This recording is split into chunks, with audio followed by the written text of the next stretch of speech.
have a loud voice as Dan. For the past 24 hours, I think I've lost my voice like few times, so I hope you guys are still able to hear me. Is everyone at least able to hear me somewhat? Okay, great. Okay. Assalamu alaikum. My name is Rebeka Islam, and I am the executive director of API Vote Michigan. And we are a nonprofit organization who focuses on civic engagement for the API community here in Michigan. And for our organization to be such a API organization, and for us to, we just couldn't simply let this go by and not create space for the API community. The API organization here, we are just so tightly interwoven into the fabric of the state and the city. And again, we simply could not stand and not give our community space to express the anger, the rage, the dismay that we have all been feeling with the recent events involving the API communities here. I am a Muslim immigrant from Bangladesh, Asian American, and I have been organizing around social justice since high school. But I'm just overwhelmed and deeply moved by how many of you guys have responded today and how many of you guys showed up. We had over 35 organizations that signed up, and your contributions are greatly appreciated. And I just want to acknowledge the City of Detroit. Thank you to City of Detroit, the city's Immigration Task Force, and the Office of Immigrant Affairs and Economic Inclusion. Immigrant Affairs Director Roberto Torres has been he's right here. If you guys can just give him a round of applause. There you go. He's been working with us and been part of the planning team to make sure that API communities and friends can gather here today.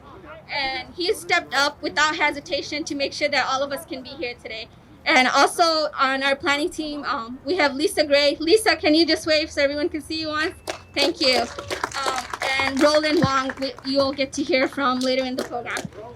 Yep, Roland too. There you go. Roland. Yeah. And I also want to thank my amazing team at API Vote Michigan. They're all at the table and they're all over the place, I'm sure. And I also have a message from our board president, Willie DeChavez, and Vice President Linda, who are doing their part. And they're right now in Sterling Heights working with the community to pass a resolution to fight, to stop hate crimes in Sterling Heights.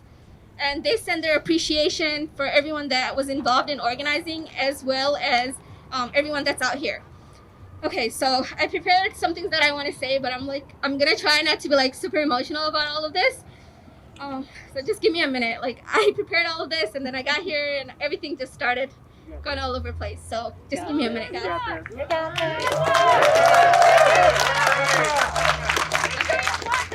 right, thank you, guys. Okay, so I want to acknowledge why so many of us are here today. On March 16th, 8 people in Metro Atlanta, Georgia were shot and killed. 6 of those victims were Asian women. These women were at their places of work when one man decided to carry out a series of mass shootings that has left APIs across the country devastated and disheartened. It is important to mention that this violence came on the heels of an upscaling number of anti-Asian racist incidents nationwide. #StopAPIHate.org reports that there were 3,800 anti-Asian racist incidents across the country over the course of a year. Most of these incidents were against women. This figure is expected to be much higher. As we all know, our community does not like to report things. So we've come here today to pay our respect to those individuals who died in Atlanta, to express our collective sadness and anger, to gain community strength, and to say that enough is enough. And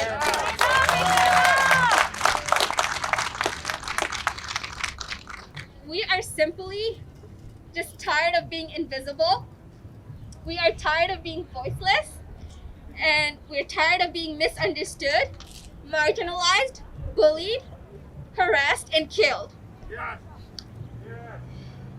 And we are furious that our elders are at the risk of being killed. My dad is here today, and I have to go to sleep thinking that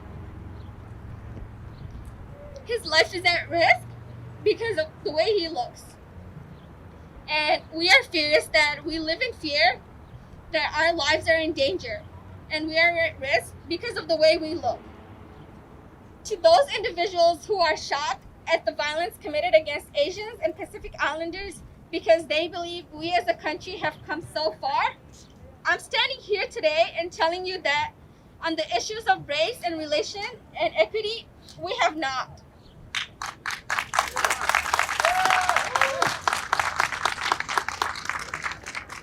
We are not just asking to stop hate against AAPIs, to stop violence against AAPIs. We are asking to stop hate in all forms. Stop all forms of hate. And this is why we must stand together side by side, just like we are here today. We need to come together, not just across communities of colors, but across API communities. Because when it comes to fighting for justice and equity and against hate, it will take all of us. And I'm proud to be standing here with all of you and all the organizations that showed up and the communities to say that we demand better. We deserve better. Our grandparents deserve better. My parents deserve better. And our children deserve better.